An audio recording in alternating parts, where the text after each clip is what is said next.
Welcome back to Nightstand Coffee. I'm Todd. And I'm Jennifer. This is Season 2, Episode 8. And today we wanted to kind of highlight a conversation that we had with some friends this week that we thought would be good to talk about here on the podcast. Yeah. So, do you want to kind of lead that? How we kind of came across that? Well, I mean, we were having lunch with some friends and we were talking about some communication things. And they're a younger couple, and they were having some issues that we actually kind of had early in our marriage, too. Yeah, for sure. Where, so I'll just talk about our experience. So when we were early on, when we were first newly married, that's the way you should say it. When we were newlyweds, Jennifer's dad was and is a very capable man. Like he knew how to do stuff around the house. He knew how to build things. He liked to do that kind of thing. Took care of his daughters, and so as a new husband, I wanted my wife to rely on me for those things, right? And Jennifer would just call her dad. Like if there was a project she wanted around the house, or if there was something that she'd just call her dad. Like, Daddy, can you do this for me? And of course he would. And then I would feel like, well, what in the world? What am I, chopped liver? Yes. And I would feel like that Jennifer didn't think I was capable. I worried about whether or not her dad thought I was taking good care of her or was able to take care of her, all of those kinds of things. And so I think this is something that a lot of young couples run into.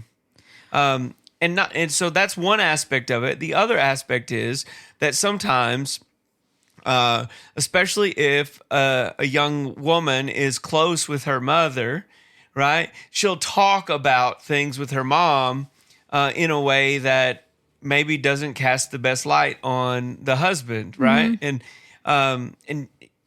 then the couple makes up and everything's fine. They just have one of those normal kind of disagreements or conflicts that especially happen earlier on in a marriage, and they go and talk to their mom about it.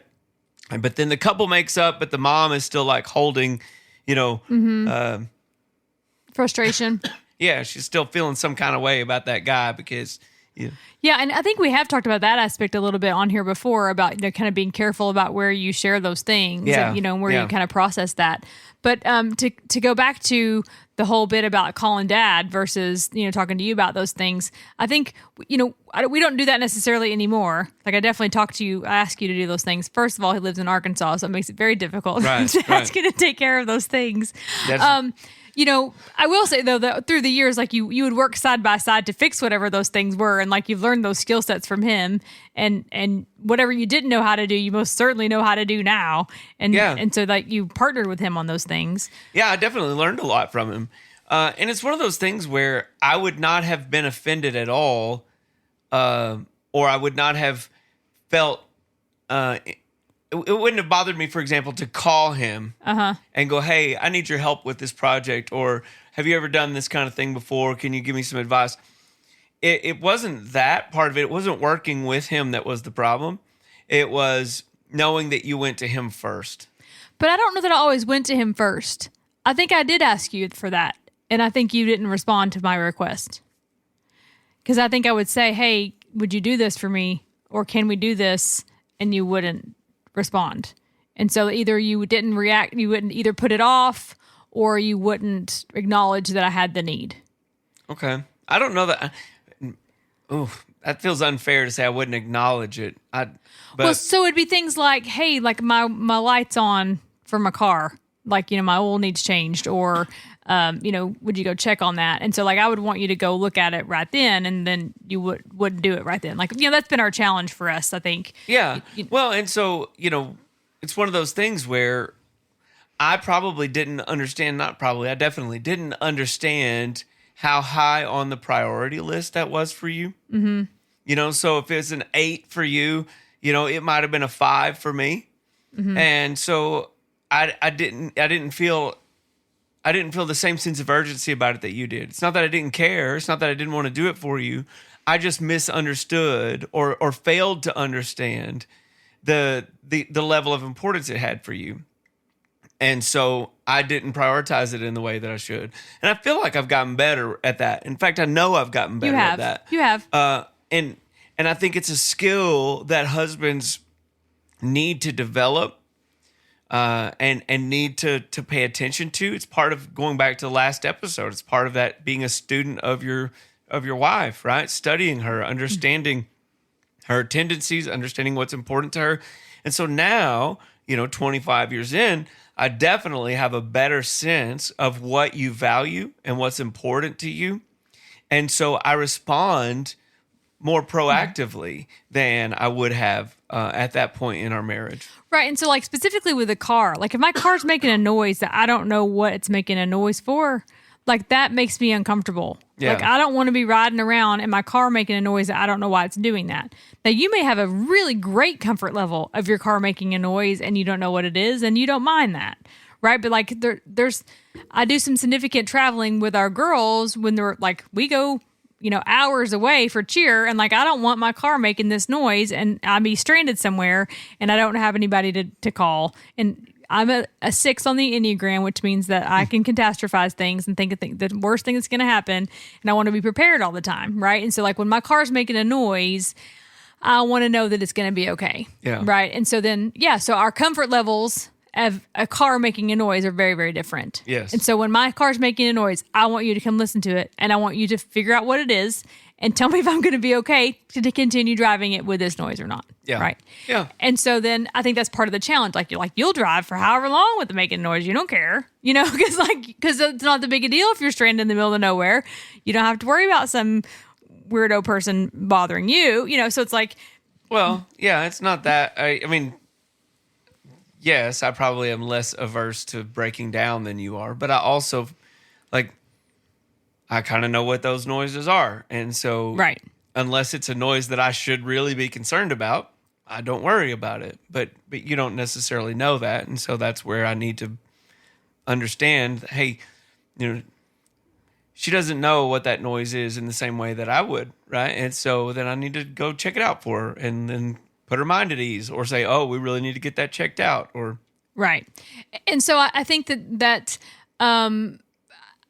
I think that definitely is a way that you've grown in our marriage is to like understand like what I do need to feel safe. Yeah. And I think safety is an issue for me. Like I want to feel safe. Well, and I think that's true for most women. Mm-hmm. And that's one of the things that men can do to make sure that they're responding to these kinds of requests in the proper way is just to go, okay, what in this moment is going to make my wife feel cared for, and taken care of, because the reality is that like you're a really capable person. Mm-hmm. You're capable of taking care of all of that stuff. You could handle the things with the car. You might have to go to a shop and you may not know as much about mechanical things as I do or whatever, but you're capable of handling the problem. Mm-hmm. So it's not that you're incapable, and men don't need to see their wives in that way or assume that that's the issue when they're asking you to do something. It's not that your wife is incapable. It's that there is a created need for a woman to feel cared for, to be taken care of. And part of our role as husbands is to do that, right? To sacrifice for our wives, to make them feel cherished, to make them feel, precious to us. Mm-hmm. And so if you are precious to me, then I should and will respond to requests in a particular way, right? That communicates that. And so what happens for us though is when we fail to prioritize what's important to our wives in that way, when they make a request and either, we don't want to be bothered with it, or it's just not, it's hitting at a 4 for us, where maybe it's an 8 for our wife or whatever, we're communicating to our spouse that you're not precious to me. Mm-hmm. And it's most of the time, it's unintentional for men to do that. But we have to be aware of it because we have to grow into being good husbands. It's not something that we just come by unless we have a really good example growing up, and for some of you, you had great examples of husbands and fathers who were really good at those things. Some of us didn't. And for those of us who did, we should be really grateful and we should draw from that. And for those of us who didn't, we have to go, okay, well, is there somebody that I can emulate? Is there somebody I can look at that I can get insight from, that I can get some advice from, that I can have mentor me? Is there, but what we can't do is be content to stay where we are and just think that, well, it's going to change. Because it doesn't. We have to actively engage in it. And so then how do you feel like a wife cares for her husband on a similar topic? I mean, I can't speak for all husbands, but I can definitely speak for me. Like, what really makes me feel like I'm a priority to you is when you do the things I enjoy with me. Like when you come along with me on my hobbies. Like if you were to go see a live show with me, or and let you talk about the instruments and what they're playing. Yeah, or even the theater, or go to a museum, or honestly, just come sit next to me on the couch and watch a movie. But actively participating, right? So it's not like I would want you to come and sit on the other side of the living room and be on your phone or be on your computer or whatever. It's not that we're in the same room together. It's that we are together. Does that make sense? And so it's like making sure that I am paying attention to what you're doing and that I'm participating. Yeah. That you're in my world and enjoying the things that I enjoy. Men want to share their world with their wives. Yeah. And so it's important that, oh, sorry about that, guys. It's important that wives come along for that and don't just go, oh, that's your thing, go do it. Because it's when a man is inviting his wife to come golf with him or come fish with him or come, what he's wanting is for you to experience the thing that brings him joy, for the person that brings him joy to experience the things that bring him joy. So he's sharing his world with you. Well, and I think that's a good thing to point out, but I also want you to consider that like that may not be something that you do all the time, right? Like it may not be Todd's opening candy, so because he keeps coughing, so you may hear that in the background. But I think it's something to consider that you may not do it every time. So like you may not go on every hunting trip, right? You may not go on every golfing game, but like there may be from time to time. So I guess I'm not wanting to set up this precedent that every time that you go somewhere, every time you go to live music, you're not expecting me to go every time, but you're expecting me to participate at least sometimes. Sure. Right. Yeah. And then every time you go to a museum, I may not go every time, but you're wanting me to at least support what you're doing, be interested in sometimes what you're doing. Yeah. I mean, so part of what that communicates, so for example, I know that going to see live shows is not your favorite thing in the world, right? But when you choose to do it with me, it makes me feel special, right? So not only did you choose to spend time with me, you willingly spent time with me doing something that I love, right? Rather than going, well, I'll spend time with you, but we have to do what I want to do, Well, I think that's good, but also specifically on like the expressing a need when it comes to like saying, hey, this is important to me. Not just about like spending time together, but like saying, hey, cooking meals or making sure my laundry's done, or hey, I have this concern about what's going on at the house, or like I think it's also the flip side's important too. So it's not just the husband that has to consider the request of the wife, but I think that the wife has to consider the request of the husband. Yeah, like I think it's not a one-way street that it's only the husband that has to listen. I think the wife also does too, because I think the wife can also do some dismissing when it comes to what the husband's saying that they need. Yeah. So I want to make sure we talk about that. Well, the thing that the scriptures tell us to do and is to consider others more important than ourselves. Right. There's nowhere else that is more important than in the marriage relationship. Mm-hmm. If I think I'm the most important person in our relationship, mm-hmm. then I am always going to be taking from you mm-hmm. and not giving of myself. And the same is true in reverse. Like if you think you're the most important person here, then you're going to be expecting me to serve you all the time, mm-hmm. and and you're going to take. But if we can follow the encouragement of Scripture, if I consider you more important than me, and if you consider me more important than you, then we look for ways to serve each other rather than looking to be served.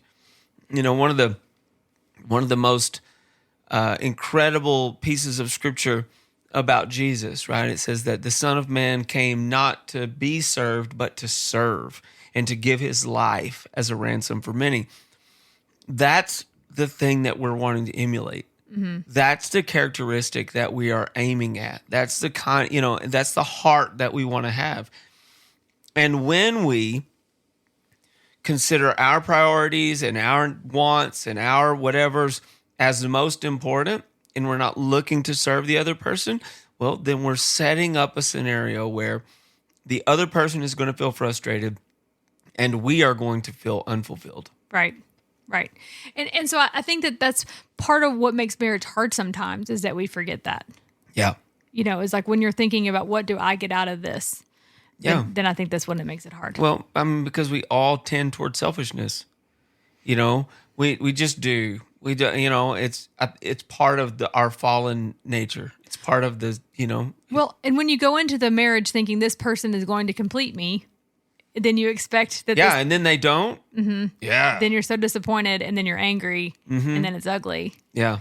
And so when you're thinking, okay, how can I serve this person? But here's the problem: when you're the person that's doing the serving, and the other person doesn't serve back, that gets really, really hard. Yeah. It gets really hard.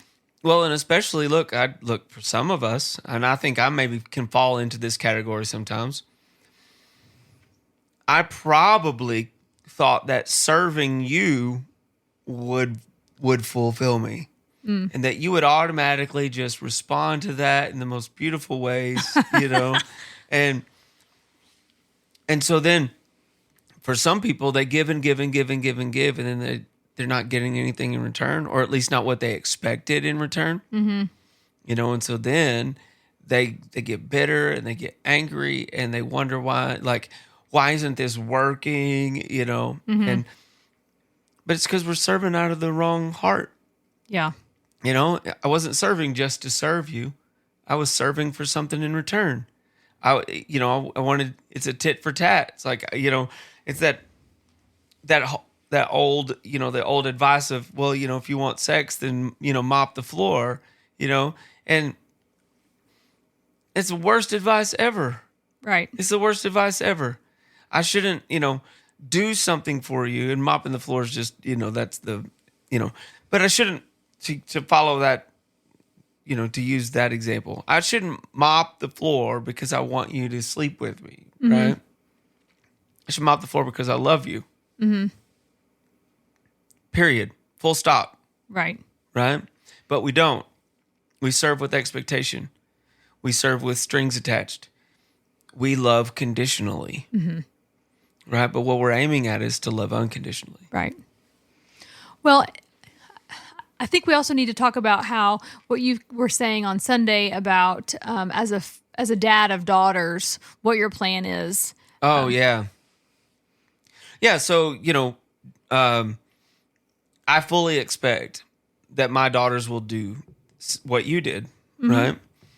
And because I try my best to take good care of them, to be a good dad, to model for them what I want a husband, what they should be looking for in a husband. So, so I want to take care of things around the house. I want to take good care of you. I want to say sweet things to you, and I want them to hear me do that. I want to gagging all the time. They gag all the time. Yeah, but I want to honor you. I want to, right.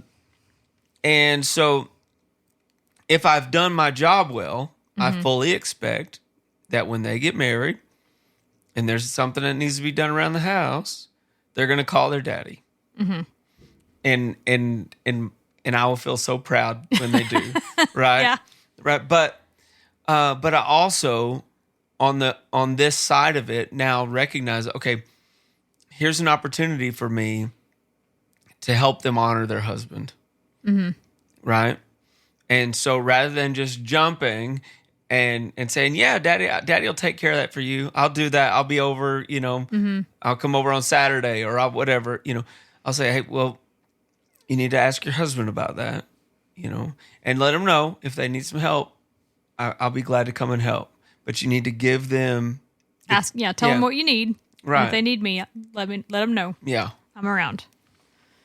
And so I think that's important. And maybe that's a conversation you have with him as well, that you're telling them that's your plan, right? That like if they call me, that I'm going to send them back to you. And that at any time you can call me and I'll be willing to help you out and, do whatever you need, but I'm going to send them back to you. Yeah. And honestly, probably before our girls get married, that should be a conversation I have with them and just say, hey, when you're going to want to call me when things need done around the house or when something needs done with your car or whatever. And I want you to know I will always be here to help. But it's going to be really important to your husband that you ask him, right? He wants to take care of you. And he wants to feel like that you believe in him and that he's your hero, and so give him the opportunity to be your hero. Give him the opportunity to take care of you. Well, and then I think you should have a conversation with the husband then and say, listen, when she asks you to take care of it, you better do it. Yeah. Go take care of it. And it's okay if you need to ask questions. It's okay if you don't know how to do something. And it's okay if you call me. Right. But respond when she asks you. Yeah. Because you need to make sure that you are letting her know that you're taking serious her request and that you aren't putting it off, that you're acknowledging what she needs from you. Yeah. And that you're going to take care of it. Yeah, and that's probably the thing that I didn't know how to do well when we first got married. I didn't know how to communicate to you that I heard you, that I wanted to take care of it, and then honestly, probably I wasn't that good at asking for help either. Okay. And so sometimes I probably would put things off because I didn't know how to do them, but I didn't want to ask anybody. Yeah. What's that about? Pride, probably. Okay. You want to be capable as a man or whatever. I don't know. I haven't really dug into why I felt that way so much, but it was there. It's not so much anymore. In fact, I think you're in. This may sound harsh, but maybe I'm just saying I was an idiot. I think you're an idiot when you don't ask for help. But Well, but what I believed at that time was that you're an idiot if you need help. Okay. Well, because here's the thing: no one's going to be offended when you ask them for help. But no. Right? Like if someone called you and said, "Hey, will you help me?" You're not like, "You're an idiot if you need help." You don't feel that way. You're like, "I'm honored to help you. I'd be happy to share with you what I know." Yeah. Right? Like you would love that. Yeah. No one's going to say you're stupid for asking me for help. Yeah. You're thrilled to be able to do that. I feel great when someone asks me for help. Yeah, me too. I'm like, thank you for acknowledging that I have expertise in this area. I want to help you. Right. Yeah. And so then, I think we should be way more willing to ask for help. Oh, absolutely. I think. And so how do you get someone to overcome that? What's your opinion about that? Just tell them to do it. Get over it. Well, yeah, maybe. I think help them to step back and see, like, you've needed help your whole life. We don't learn anything without help. It's why we have teachers at school. It's why, it's why your dad, if like goes, hey, look, come here, son, let me show you how to do this. It's just, that's how we learn. Mm-hmm. And so I think part of the thing is like for men is like, it's not, it doesn't diminish you to not know how to do something. You've never learned. Mm-hmm. And so I think when we think, oh, I should just know how to do this by osmosis or whatever, like it's not real. Right. And so, I think that like let go of your ego. Right. I feel like I've got way more respect for someone that comes and says, hey, I don't know how to do this. Will you show me? Than for someone that like tries to just like, fight their way through it, not knowing what they're doing. Like sometimes you have to do that. Sometimes you have to fight your way through it. That's what, like, if you have to, you have to. But like, if there's someone around that knows what they're doing, why ask the question? Yeah. I think. Yeah. Yeah. I mean, I see what you're saying. I mean, to me, sometimes there's a real value in just doing it and learning as you go. I mean, I enjoy that. Mm-hmm. And it sticks a lot more when I do that. Mm-hmm. But at the same time, like if I get stuck, I certainly don't have a problem. Yeah. Asking somebody, hey, I think for me, I'm all about like being efficient and being quick. And so like it's quicker to ask somebody. Sure. And then just get it done than it is to try to fight through it. So I'd rather just someone show me the right way to do it and just do it. That's my thing. Yeah. I probably value the experience over efficiency. Yeah. Well, not me. Like, let's get this puppy done and move on to the next thing. So who can show me how so I can move on and get it done? So, yeah. Anyway. So yeah, I think asking for help is a super important thing and not a bad thing at all to do. So how can we communicate to each other when, do we rank it? Hey, on the scale of 1 to 10, this is an 8 for me, or this is a 4, or. Well, I think so. I mean, you can do that. I think two things. I think you have to add a second line to your issue. So basically to say, hey, when the car light is on, I think to say, hey, my car's making a noise. And then I say, will you check on it because I don't feel safe driving it around town. And I'd like for you to check on it so I can feel better. Like give you a second explanation as to why I want you to check it. And then you give me another explanation for, well, I don't think it's not a bad sound. I think you're safe because, and tell me why, right? Yeah. Because it's not a thumping, it's this sound, whatever. Like give me another line for what's going on. Don't just blow me off. I don't just say, hey, will you check my car? It's making this sound. And you go, yeah, you're fine. Like that doesn't give me enough to satisfy what's happening. So give me another explanation. Give me just a little more information so we know what's happening. Yeah. I think that's what I would need. I think to make it make more sense. Or say, well, when I ask you, hey, will you cut down this tree? Then you say, I don't think I know how to cut down this tree and I need more time to figure it out. Instead of just saying, not right now. Yeah. Do you know what I mean? Like just say more of what's happening. More communication is never a bad thing, says the counselor. So another layer for me, and especially when we were younger, we were young and we were poor, and is that requests in my mind equaled money. Okay. And so I would put things off because it's like we don't have the money to do this, and I don't think I was very good at communicating that part of it to you. Yeah. Probably because I felt like it would stress you out to have to think about the money. But I think if you said to me, okay, we can do that, but it's going to cost X amount of dollars. We need to get that in the budget. That's all I would have needed. And then, okay, well, let me figure that out. Then I'll say, all right, now we have this much money in the budget. Can we do this now? Yeah. Like, that's just all I would have needed. Right. But I was operating under the false assumption that if I tell her, hey, this is going to cost this and this and this, then she's going to stress out about the money. I don't know how we're going to do this. I don't know how, and I know that was not the proper assumption, but that's where I was operating from.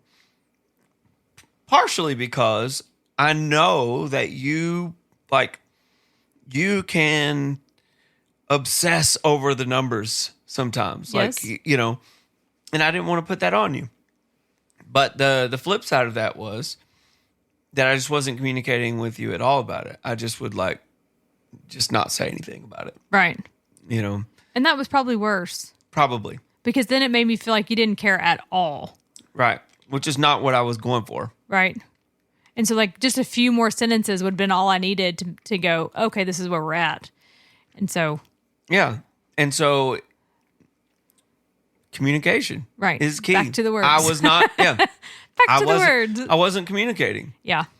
I mean, and even if I would have just said, hey, I know we need to do this. It's going to cost some money, so I can't do it right away.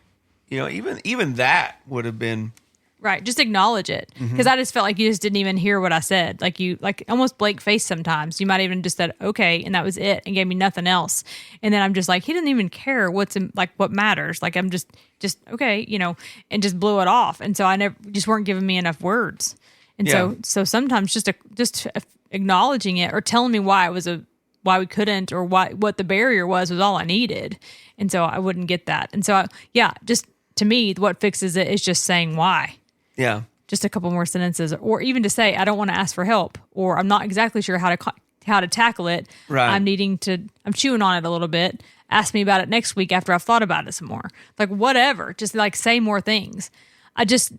Maybe I'm not being fair in this, but it's like, I just think talking about it more is what's going to help everybody. Like just saying more words. So. I'll let you make fun of me a little bit if you want about my Thanksgiving planning. Oh, well. Just because we haven't laughed yet, so we might as well laugh about this. I'll make fun of myself. All right. So my mom and dad were supposed to come here for Thanksgiving, and they were bringing cocoa from Arkansas. So everybody was coming. And so my mom, who's an amazing cook, was going to cook Thanksgiving. So I was going to do the desserts. That's what I'm good at. I'm really great at desserts. And so they were coming up, and so I was all excited about that. Right. My dad got sick, and so he decided he didn't want to travel sick. And so they sent Coco by herself. Mom and dad stayed behind. And so that means that I have to cook Thanksgiving. And I'm not old enough to cook Thanksgiving by myself. I've decided you have to be way older than me, at least 10 years older than I am, to cook Thanksgiving by myself. I've decided. I'm a third string quarterback and do only desserts. And so there's a lot of mental energy to have to plan Thanksgiving dinner. There's a lot. And having to figure out what we're doing, and when you cook what, and having all the food. And so we're going to a cabin. And so I don't know how well stocked the cabin is as far as what they have as far as utensils and all the things. And And now we're about to get to how this relates to today's conversation. So I'm having to really plan a lot. And so I had to go grocery shopping. And I've got to take the groceries with me. And so I'm worried about forgetting something, because we're in the middle of nowhere. We're going to Ohio somewhere. We're not anywhere close to a grocery store. And so I got to make sure I have everything with me. Yeah. And so I mentioned earlier, I'm a 6 on the Enneagram, which means I like to plan for everything. I'm a worst case scenario thinker. And so I want to make sure that I have everything with me. And so I have a list of things that I got from the grocery store. I wrote it down.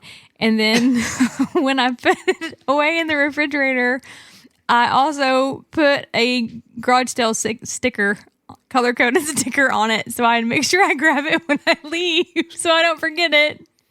And so Todd just had to endure. Yeah, because for me, it's just okay, well, the things we just bought at the store, we'll take them with us. We don't, But you don't know, the kids were going to mess with things. They're not even going to sure we're going to take them with us. Right. Anyway. So you know what I did? He grabbed the stickers. I grabbed the stickers. He was looking at me why are you making this so complicated? I'm like, listen, I'm going to go crazy if I don't do this process. She wrote all of them down on a sheet of notebook paper, and she put stickers on them. Yeah, we're going to have it all. We're going to make sure we have it. This is going to be the most organized Thanksgiving dinner. It's going to look like we're moving when we go. Whatever. We're going to look like the Clampetts.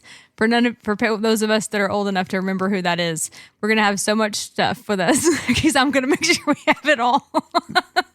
Because I love you. Yeah, you are enduring my planning. That's right. So you didn't make fun of me. Nope. You didn't like tell me I was being ridiculous. Nope. I saw it on your face though. That you're like, this is overkill. Like, we don't have to go this far. But you let me buy my stickers. You guys can vote in the comments. Now, listen. Listen. I'm afraid I really am worried we're going to forget something. I know. And that we're not going to have everything that we need. I am concerned about that. And so Yep. I'm worried that we're not going to have everything that we need, and we're not going to be anywhere close to anything to buy what we need. And so we're also going to end up eating Thanksgiving dinner at midnight, because how in the world am I going to coordinate having everything done at the same time? I don't know how people do this. Because I'm here. Thank you. You are. Yeah. You are. And I know how to cook. This is true. And we're not smoking any meat though, and that's what you're amazing at. Oh, but I can cook. This is true. So we'll see. Yeah, maybe we'll get on here next week and see how it went. It's going to be fun. I hope. With all my color-coded dots, I hope we'll get it on with it. Thank you for putting up with me.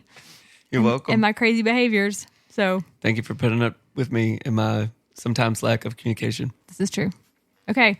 So I think I had an idea in the middle of this that I wanted to talk about. I said, next time we'll talk about this. And I've already lost it. So So you'll have to tune in and see. to see what it is. Okay. Cliffhanger. That's right. Okay. We'll talk to you next time. All right. Bye, guys.